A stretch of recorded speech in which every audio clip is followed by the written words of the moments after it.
Salut tout le monde, aujourd'hui on se retrouve pour le 3e jour des vacances en Dordogne. Donc là on a été déjeuner, donc cette fois-ci il restait un peu de cake donc j'en ai pris et des fruits. Donc là j'ai bien déjeuné, cette fois-ci j'avais plus faim du tout en rentrant. Et hier je me suis aperçue en fait que je vous avais pas montré ce qu'on avait acheté, donc je vais le faire tout de suite. Donc d'abord mon copain a acheté ce petit bracelet, c'est des pierres en fait et c'est œil du tigre. Donc ça correspond au signe astrologique de sa maman, donc c'est pour lui offrir. Et il a acheté également cette pierre-ci, elle était à 17,50 € en petit souvenir. Et donc ça c'était au gouffre de Promessa. Et après moi j'ai acheté ceci avec plein de petits cristaux à l'intérieur. Donc c'était 7 €, donc pareil au gouffre de Promessa. Par contre je me suis rendu compte qu'en le transportant il s'est un petit peu abîmé, donc on le voit là, mais bon. Tant pis, c'est pas très grave. Et j'ai également acheté un bic comme ça pour ma maman avec gouffre de Promessa. Et puis j'ai acheté un petit bracelet comme ça. Hop, en pierre également. Et donc la pierre, elle avait un nom bien particulier. C'est de la caldoine, je pense. Quelque chose comme ça. Et ça correspond aussi au signe astrologique de mon amie. Donc c'est pour lui offrir parce qu'elle adore les bracelets comme ça en pierre. Moi je m'en suis pas pris parce que même si j'adore les pierres, etc., je mets très rarement des bracelets. Donc au final, je sais que j'allais pas les mettre. Et là j'ai acheté une petite tortue, en fait c'est une boule à neige, donc vous avez la boule qui est juste ici, donc dans la boule vous avez 2 tortues, puis vous avez une grande tortue ici. Je vais pas trop la toucher parce qu'en fait c'est la colle qui est à l'intérieur, ils ont collé forcément la boule dans la tortue, et à cause de la chaleur elle s'est décollée, donc du coup je préfère ne plus trop y toucher, et au pire je recollerai ça à ma maison, mais c'est aussi pour ma maman parce qu'elle adore les tortues. On a acheté également une toute petite carte, et là ça vous permet aussi de voir un petit peu l'intérieur du gouffre. Donc on l'a acheté parce que je fais un album photo et j'aime bien y mettre des cartes, etc. Bon du coup ça y est, là on part en route. On est parti un petit peu avant 11 h, donc tant mieux, il est 10h48. Et là on a une demi-heure de route, on va aller au site de Castelmerle. Donc apparemment c'est un site qui reproduit un petit peu comment c'était à l'ancienne époque. Donc du coup on va aller voir ça. Donc du coup il fait déjà une chaleur, il fait déjà 31 degrés et demi, et pour aujourd'hui il prévoit, moi j'ai vu 37 et Antoine sur son téléphone il a vu jusqu'à 42 degrés, donc on verra un petit peu jusqu'à où ça monte.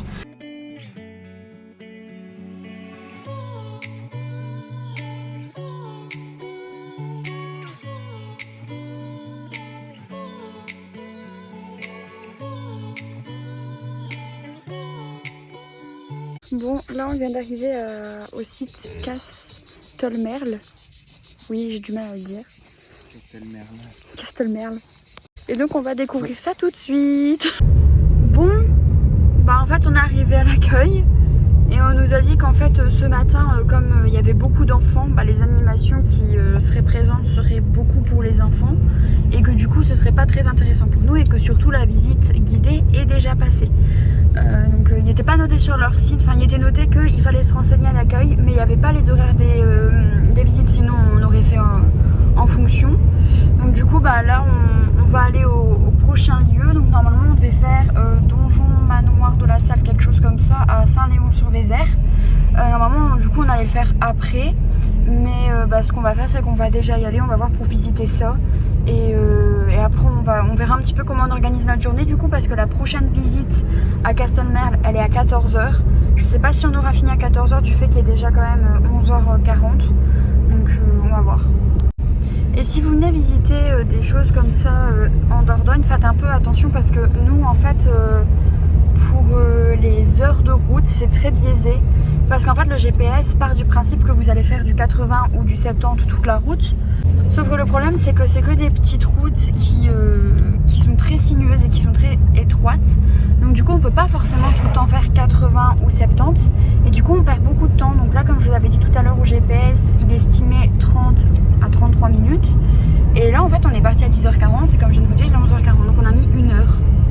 Donc c'est assez biaisé, donc si jamais vous avez des activités que vous réservez, partez bien à l'avance quand même. Bon, on est bien arrivé là à Saint-Léon-sur-Vézère. On va se rendre au donjon et manoir de la salle. On va voir si on peut le visiter.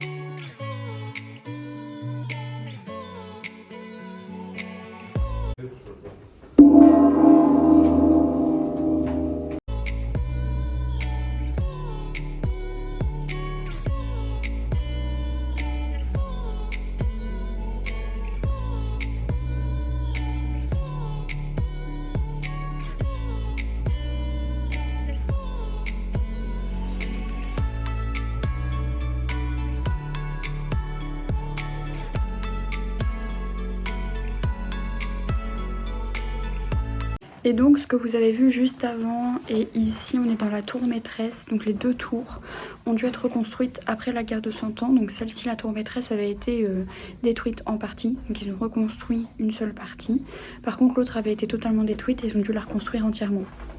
Et donc ici on se trouve dans la cave et en fait on vient de lire, c'était la seule partie qui était restée présente du XIIe siècle et en fait tout le reste a dû être reconstruit.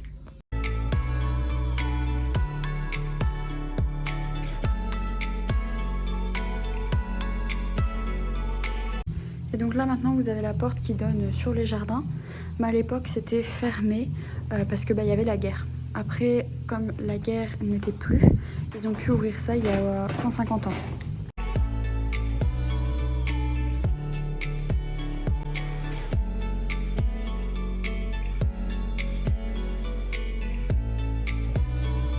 Bon, ici on est sur le chemin de ronde, on est juste en dessous du toit, il fait super chaud. Et en fait ils disent qu'on pouvait voir à 100 mètres d'ici, surtout le village de Saint-Léon-sur-Vézère. Et je vais vous montrer un petit peu comment ils ont refait ça. Voilà, donc en fait vous marchez, moi je préfère marcher là. J'ai pas trop confiance en les planches de bois. Par contre il faut pas avoir le vertige parce qu'il y a des chemins qui sont quand même très étroits. Et en fait on voit le vide en dessous. Hop, je vais y arriver. Et les planches elles bougent. Donc si vous avez le vertige, c'est pas top.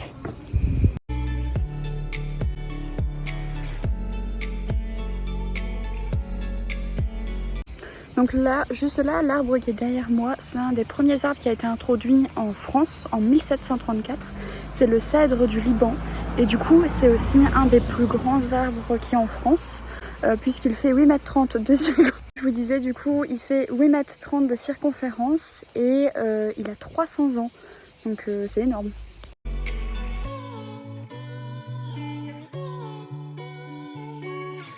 Bon là on vient de quitter le donjon et manoir de la salle, donc on a pu aller le visiter. Donc il n'y a pas vraiment d'horaire, donc ça c'est cool.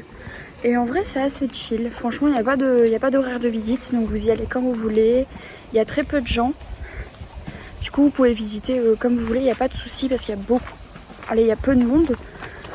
Donc c'était vraiment trop chill. Et puis vous avez un truc pour manger à côté, donc ça c'est quand même assez pratique. Le jardin est très beau. Comme je vous ai dit, il y a le cèdre du Liban qui est quand même une des premières espèces à avoir été découverte, enfin avoir été amenée en France, donc ça c'est quand même cool de voir ça.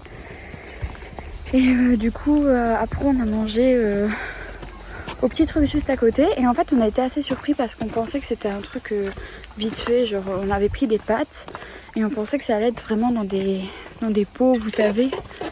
Sauf qu'en fait c'était vraiment servi dans des assiettes et du coup c'était vraiment très très bon. Ça fait vraiment office de repas complet, hein. Là on a vraiment bien mangé, on n'a plus faim du tout. Et voilà, donc nous on avait pris des pâtes à l'italienne, donc il y avait du jambon cru, il y avait une petite burrata juste au-dessus, burratina, je sais pas trop comment on dit. Et franchement c'était super bon et les pâtes c'était 14 €. Et voilà, c'était vraiment plutôt sympathique à faire. Bon, c'est pas encore une fois l'incontournable, si vous venez que sur quelques jours, faites attention à prendre des activités qui sont incontournables ici. Mais franchement c'était vraiment sympa à faire. En plus l'environnement est super calme, il y a le chant des cigales, les gens sont super sympas, donc c'est vraiment un super bon moment. Et le parking est gratuit, donc c'est sympa aussi. Et donc là il est 13h30, donc on va se rediriger vers Castelmerle pour aller le visiter, voir si cette fois-ci on est bon. Et vous allez voir ça dans le vlog. Si vous avez les images, c'est que c'est bon. Et là actuellement il fait 35 degrés et demi. Je peux vous dire qu'on commence à chauffer. On le sent.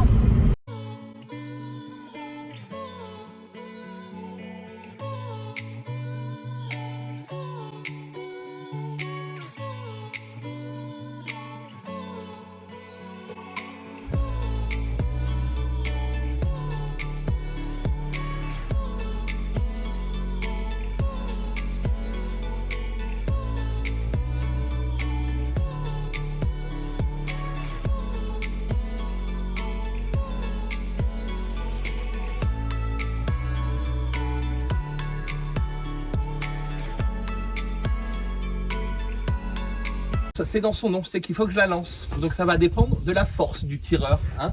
Donc avec une lance, on va pas pouvoir tirer beaucoup plus qu'une dizaine de mètres. Puis là, s'il y avait un animal au bout, jamais je l'aurais embroché, hein, bien trop faible. Un crochet en bois de renne, hein, ça a l'air de rien, mais c'est extrêmement efficace. Alors, quand on fait des fouilles archéologiques, on retrouve que les crochets. Toute la partie bois va disparaître. Du coup, est-ce que ça ressemble à ça, un propulseur préhistorique? On n'en sait rien. Hein. Je mets le crochet dans le petit creux, je pose sur le Y en bois et avec un geste très simple, on tire la distance du champ, hein, hop, même derrière le grillage.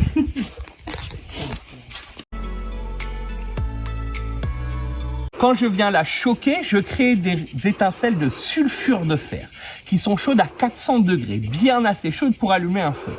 Ce qu'il faut, c'est venir la choquer avec une roche dure. Ça peut être du silex, mais ça peut être complètement autre chose aussi. Vous voyez la fumée? Il n'y a pas de fumée sans feu. Ma braise est en train de commencer. Hein. Ce qui est pratique avec l'amadouvier, c'est que c'est tellement cotonneux, tellement aérien, que je n'ai pas besoin de souffler. La braise va s'agrandir toute seule. Hein. Direct, on sort du mythe de l'homme de la préhistoire qui est 8 heures dans sa grotte pour faire du feu. Hein. De toute façon, quand il fait moins 15, il va falloir que ça prenne beaucoup moins de temps que 8 heures hein, pour faire du feu. Juste en blablatant avec vous, la braise, elle a grandi. Je la prends, je la transfère dans le foin, sans me brûler. Hop, je remets un peu d'amadou dessus et là je vais souffler jusqu'à savoir l'obtention d'une flamme. C'est la partie la plus longue de souffler.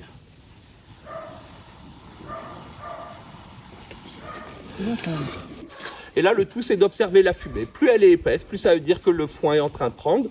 Je commence à entendre les crépitements. Vous vous rappelez qu'on a dit qu'on vivait pas dans les grottes à cause de la fumée? Si je fais ça dans une fumée, toute la tribu va s'étouffer. Ouais, là on est bon, la fumée s'épaissit, ça crépite de plus en plus. Et voilà, le feu préhistorique. Merci. Bon, on a repassé la casquette parce que là il fait 37 degrés et j'ai pas envie d'attraper un coup de soleil au cuir chevelu. Pour ceux qui en ont déjà eu, vous savez que c'est hyper douloureux quand on se lave les cheveux. Donc on va éviter ça en mettant la casquette, tant pis pour le style. Et là on vient de quitter, je vais y arriver, le site de Castelmerle. Je sais toujours pas comment ça se dit. Et franchement la visite, en fait nous du coup on a eu une visite guidée. Donc pendant une petite demi-heure vous restez devant un tableau où il vous explique tout ce qu'il faut savoir sur les hommes de Cro-Magnon, etc. Et puis ensuite vous rentrez dans la grotte sous roche comme ils appellent ça. C'est pas la même chose que ce qu'on voit dans les films, c'est vraiment sous la roche. Et du coup là il fait super beau, donc ça faisait vraiment du bien parce qu'avec 37 degrés voilà, et c'était vraiment chouette. Les images que vous avez vues ne sont pas très parlantes. C'était des gravures dans la roche. Seulement la roche elle a une genre de maladie, une maladie blanche. Et en fait la roche est occupée de... La roche est occupée... la roche elle est occupée de se recouvrir d'une couche. Et en fait comme il y a 2 cm de couche, ben, on voit plus forcément les gravures. Donc on voit quelques esquisses. Mais moi perso, la première je l'ai reconnue quand même, c'était celle d'un bison. La deuxième, c'était celle d'un ours, j'ai rien compris. Hein. Je voulais filmer pour vous montrer, mais moi je la vois pas du tout. Je le vois pas l'ours. Et après, vous avez une petite balade de 10 minutes tout seul, où vous avez des explications, etc. Et puis ensuite, les images que vous avez vues également, on a fait un essai de lancer au propulseur. Donc c'était une manière à l'époque pour eux de pouvoir lancer leur lance beaucoup plus loin. Et Antoine s'est plutôt bien débrouillé. Moi c'était un peu plus compliqué, il a dû passer sur des saguets, donc les saguets c'est les lances. Il a dû passer sur des saguets qui étaient plus légères parce que j'ai pas su porter les saguets que les hommes portaient. Hein. Bon bah voilà. Je pense que le message est passé, on va retourner à la salle. Enfin du coup je suis pas très forte. Ça a pas volé loin. Mais bon, au moins j'ai essayé, c'était une expérience en plus. Et puis vous avez vu aussi, il nous a fait une démonstration comment faire du feu. Donc c'était hyper sympa, donc vraiment. Et on a payé 8 € par personne, donc c'est pas si cher que ça. Et dedans, il y avait l'animation du propulseur et l'animation du feu. Et ici, on vient d'arriver aux grottes de Rouffignac. Donc on va aller voir parce qu'il y a l'air d'avoir un monde de fou. Donc on va aller voir comment ça se passe pour les visites. Et on vous tient au courant. On va aller aux grottes du Roc de Cazel. On va voir si on peut visiter. Et on vous tient au courant.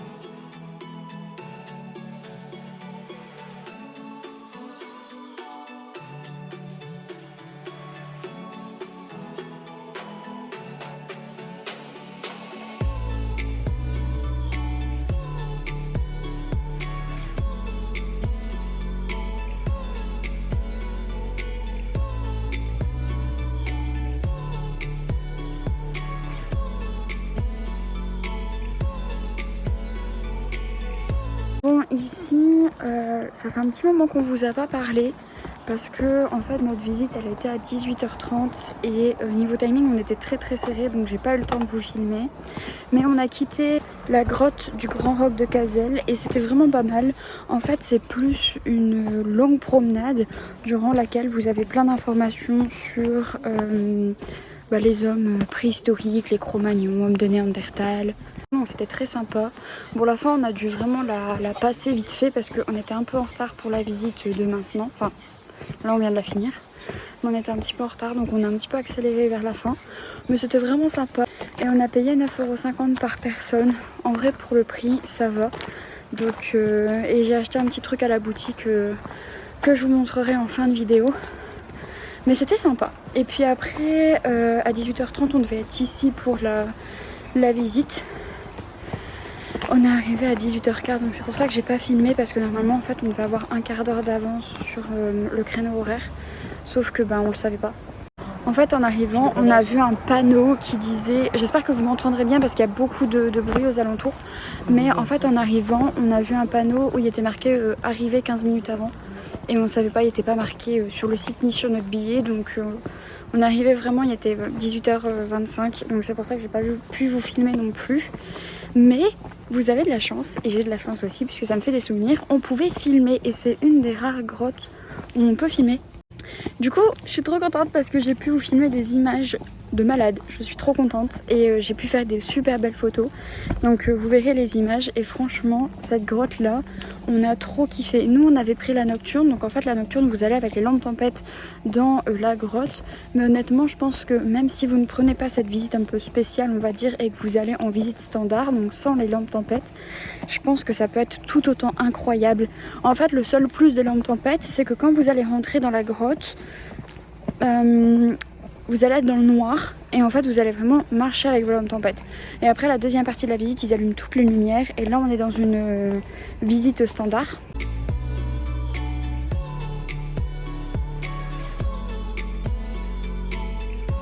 Donc voilà, je pense que vous avez compris que la visite on a vraiment kiffé et on vous la conseille à 100 000%, c'était vraiment super beau.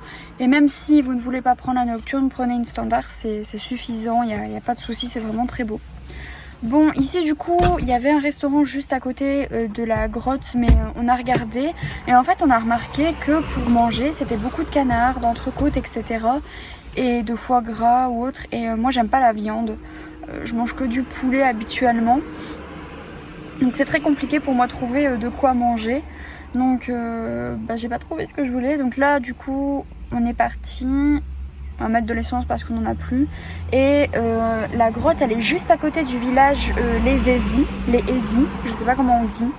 Mais c'est juste à côté de ce village là, donc on a vu plusieurs restaurants. Donc là on va essayer de trouver un restaurant qui nous plaît et on va aller manger.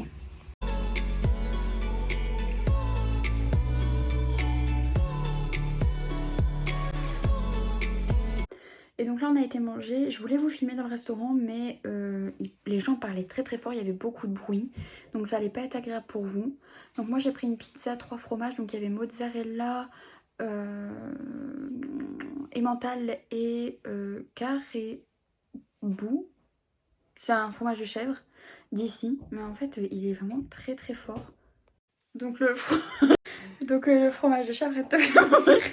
Je te jure je vais le laisser comme ça dans le vlog, je m'en fous.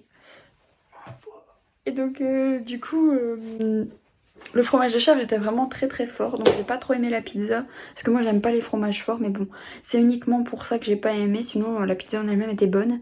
Et puis du coup on avait fait moitié avec Antoine qui lui avait pris une calzone, donc il y avait des œufs, du jambon, de l'emmental, il y avait un peu tout dedans et c'était vraiment super bon, ça j'ai bien aimé. Et puis après moi j'avais encore un petit peu faim parce que j'avais pas tout mangé.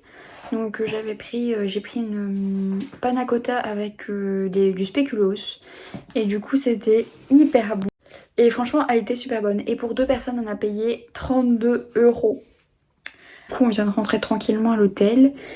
Il est du coup 22 h et nous on va vous laisser là parce que ça a été une journée très fatigante, il a fait très chaud donc on n'en peut plus.